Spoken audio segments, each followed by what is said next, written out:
시편 119편 105절 이하를 보십시다.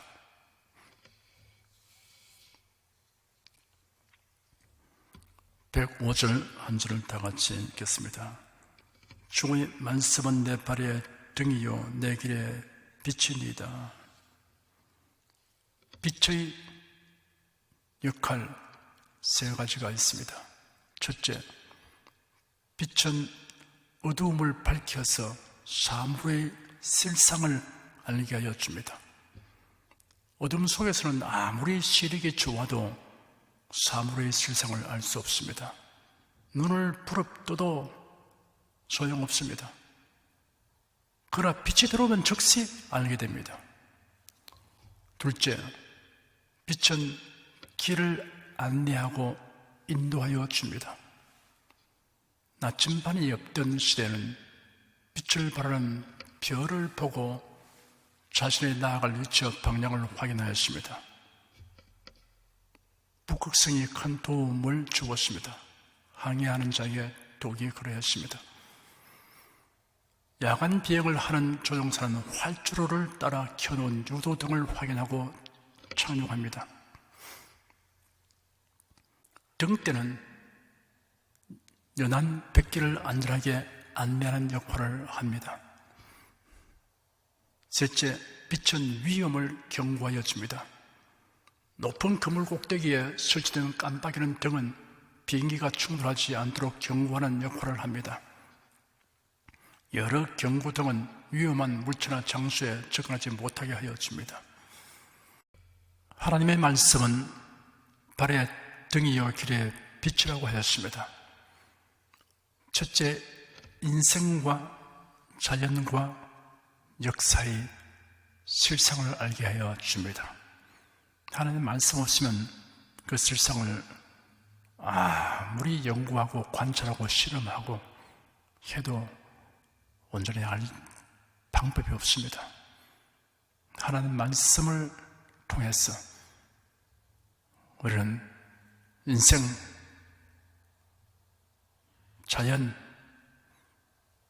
역사에 대해서 우리가 분명한 그 출처, 존재의 의미 다 알 수가 있습니다. 둘째, 어떻게 살 것인가를 안내하고 인도하여 줍니다. 사람이 땅에 사는 동안 일상적인 문제에서 어떻게 해야 될 것인가를 사람들은 경험을 통해서 배움을 통해서 압니다만은 그러나 인생 전체를 두고서 어떻게 살아가는 것이 참 지혜로운 삶일까, 가치 있는 삶일까, 이것을 하나님 말씀이 아니면 알 도리가 없습니다.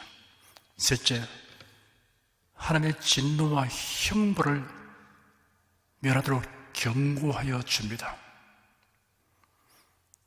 어떤 전도자가 글을 읽지 못하는 사람들, 문명자들이 살고 있는 마을로 찾아가서 그날 저녁에 모인 사람들에게 성경을 읽어주었습니다. 어느새 날이 어두워져 가므로 숲 사이로 난 좁은 길로 되돌아가려고 하였습니다. 그때 그 집 주인이 송전을 바른 소나무 횃불을 건네주었습니다. 전도자는 그것을 받으려 하지 않았습니다. 그것은 너무나 작은 횃불이었습니다. 집주인은 이 횃불이 댁에 도착할 때까지 길을 밝혀줄 겁니다 라고 말했습니다. 바람이 불면 꺼질 것 같은데요 라고 대답하니까 댁에 도착할 때까지 밝혀줄 거예요 라고 재차 말했습니다. 하지만 비라도 내리면 어쩌죠? 라고 하니까 그래도 댁에 도착할 때까지 밝혀줄 겁니다 라고 대답했습니다. 과연 횃불은 집에 도착할 때까지 내내 길을 밝혀주었습니다.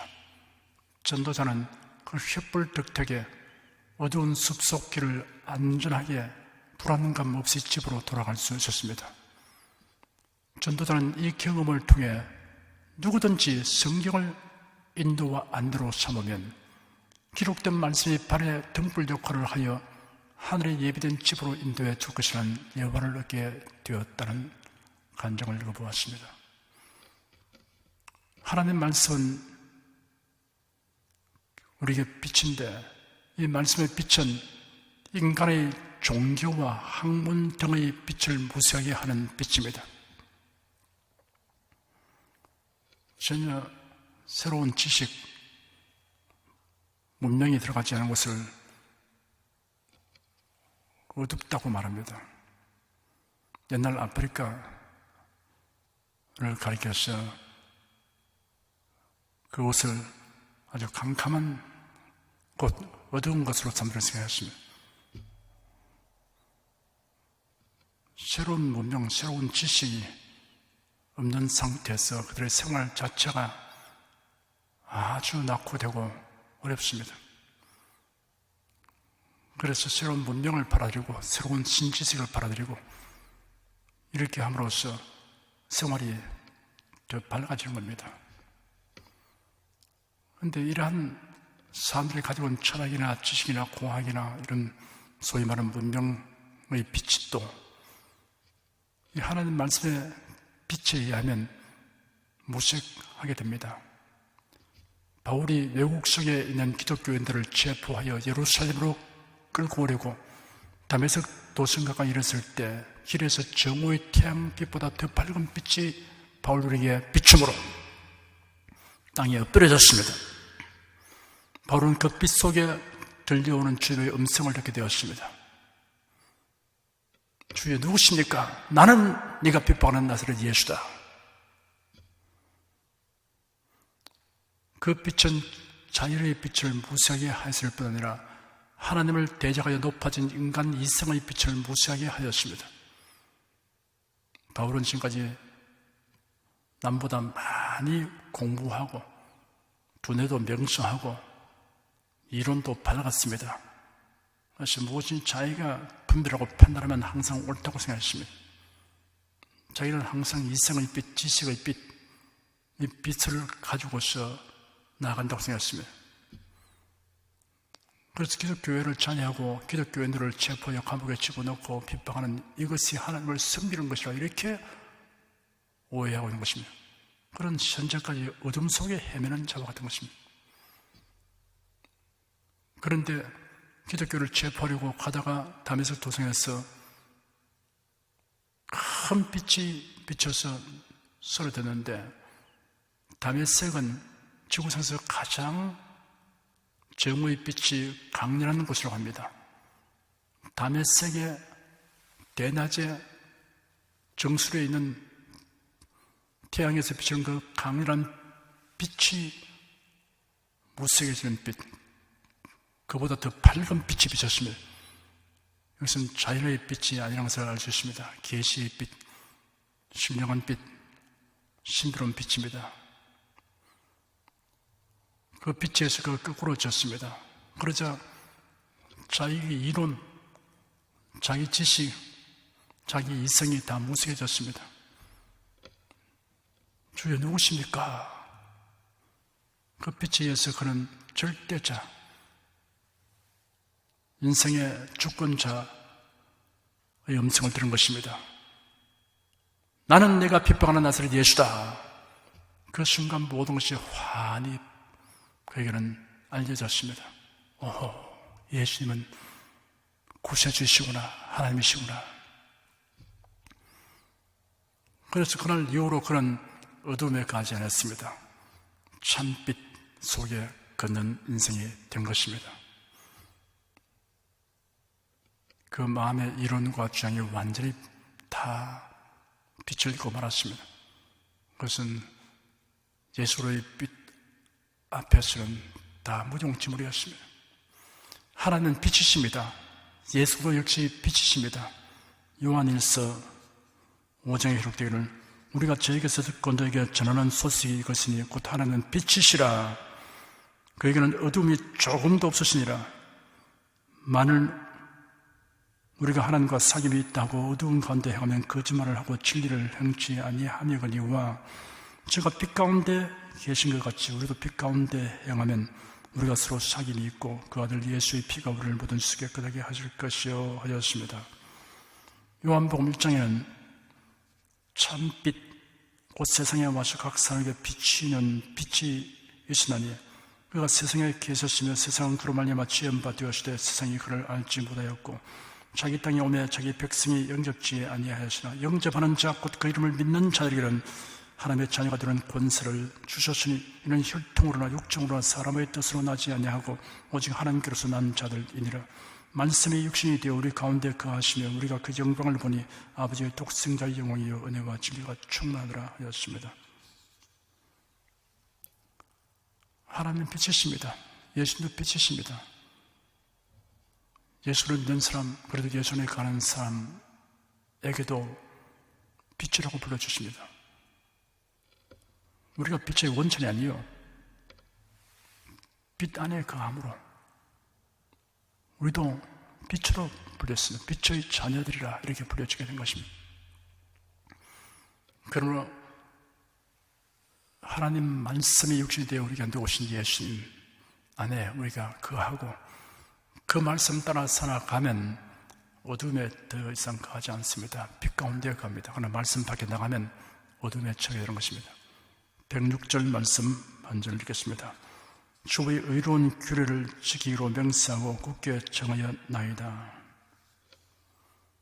하나님의 말씀대로 살기를 결심하고 각오하는 것은 그듭할수록 좋습니다. 각오와 결심을 말이나 글로서 표명하면 태도를 견고하게 하게 됩니다. 우리 교단 총회 원들의 7가지 결의와 각오문이 있습니다. 1. 성경과 달리 말하는 교회나 단체에 가입하지 않는다. 2. 세력을 크게 하기 위해 불의한 무리와 손잡지 않는다. 3. 선함과 의로움과 진실함이 배제된 것은 분토처럼 여긴다. 4. 사람을 기쁘게 하려고 복음 진리에 배치된 행위를 하지 않는다. 5. 복음을 전하는 일을 그 자체를 성공과 행복으로 여긴다.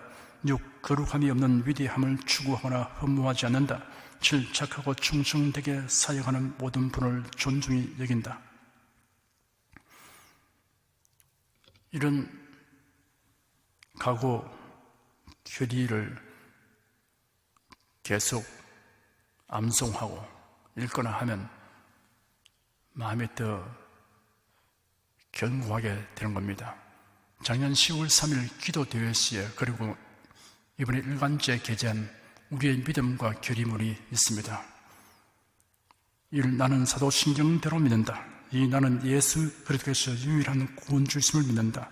3. 나는 66권의 성경은 절대 무한 하나님의 말씀으로 믿는다. 4. 나는 하나님께서 인류 역사를 주관하시고 승하심을 믿는다. 5. 나는 성령께서 우리에게 권능을 주셔서 사명을 수행하게 하실 것을 믿는다. 6. 나는 교회가 국가와 사회에 대한 시대적 책임이 있음을 믿는다. 7. 나는 우리에 대한 명국이 하나님의 뜻과 섭리로 건국되었음을 믿는다. 8. 나는 한국 교회가 세계 선교, 특히 아시아 선교 사명이 있음을 믿는다. 9. 나는 자유와 복음의 능력에 의하여 북한이 변화되고 우리나라가 평화 통일을 될 것을 믿는다. 10. 나는 종교다원주의, 종교통합을 배경한다. 11. 나는 자유민주주의 체제, 자유시장 경제, 한미동맹수호를 적극 지지한다. 12. 나는 성경적 신앙에 배치되는 제도와 법률 진행을 반대한다. 나는 위와 같은 믿음과 길을 가지고 교회와 나라를 위하여 헌신하는 분들과 중에서 협력한다. 이와 같은 이 결심, 각오를 말이나 글로서 표명을 하는 것은 유익합니다. 그러면 태도가 더 견고하게 되는 것입니다. 107절 한 절 읽겠습니다. 나의 고난이 막심하오니 여호와여 주의 말씀대로 나를 소성케 하소서. 고난이 매우 심할 때 주님의 말씀대로 되게 하여 달라고 호소하고 확신을 표명하여야 합니다.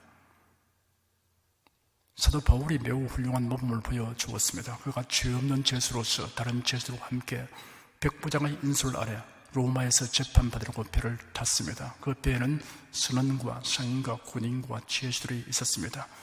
그런데 아드리아 바다에서 유라굴로라고 하는 폭풍을 만났습니다. 여러 날 동안 해와 별이 보이지 아니하고 큰 풍랑이 그대로 있으므로 구원의 여망이 다 없어졌습니다. 여러 사람이 여러 날 동안 먹지 못하였습니다. 모두 좌절하고 기진맥진한 상태에 있었습니다.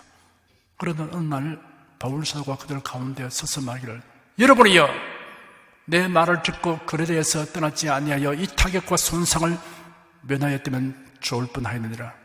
내가 너희를 구원하노니 이제는 안심하라. 너희 중 생명에는 아무 손상이 없겠고 오직 배뿐이리라. 나의 속한 바 곧 나의 섬기는 하나님의 사자가 어젯밤에 내 곁에 서서 말하되, 바울아, 두려워 말라.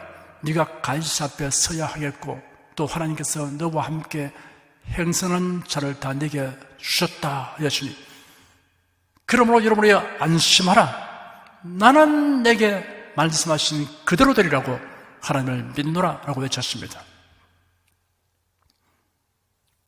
나는 내게 말씀하신 그대로 되리라고 하나님을 믿노라. 놀랍고 위대한 명언입니다.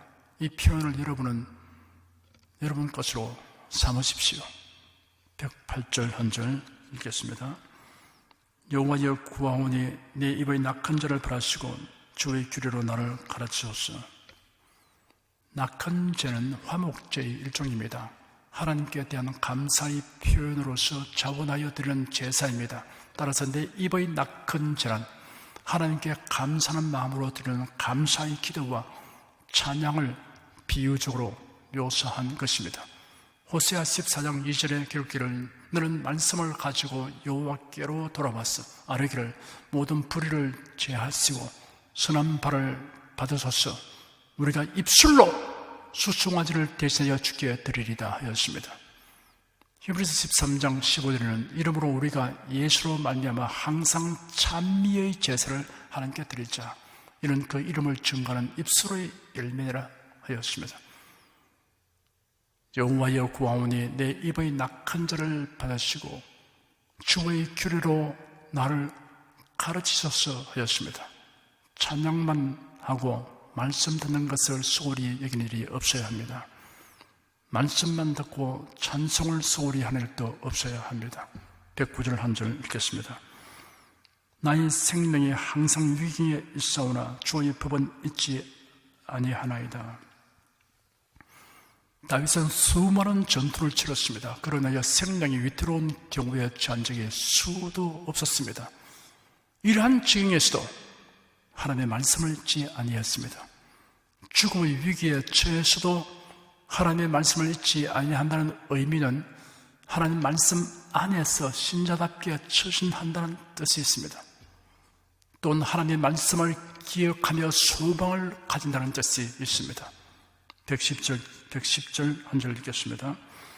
악인이 나를 헤아리고 올무를 놓아서오나 나는 주의 법도에서 떠나지 아니하였나이다. 올무는 비열한 방법으로 해치려 하는 행위를 의미합니다. 악인이 올무를 놓는다 하더라도 우리는 하나님의 말씀에 합당하게 처신하면 승리를 얻게 됩니다.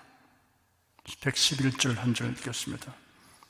주의 증거로 내가 영원히 기업을 삼았사오니 이는 내 마음의 즐거움이 됨이니이다. 기업은 소유 또는 상속을 의미합니다. 하나님은 이스라엘 백성에게 가나안 땅을 기업으로 주었습니다. 성도들에게는 천국을 기업으로 주었습니다.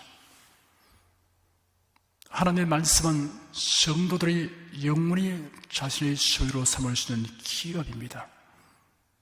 말씀으로 말미암는 부유는 다 청량할 수 없습니다. 말씀으로 말미암는 부유는 누구도 빼앗아갈 수 없습니다. 사람이 가져오는 세상의 어떤 소유물, 기업 이런 것은 그대로 유지가 안 될 경우가 있습니다.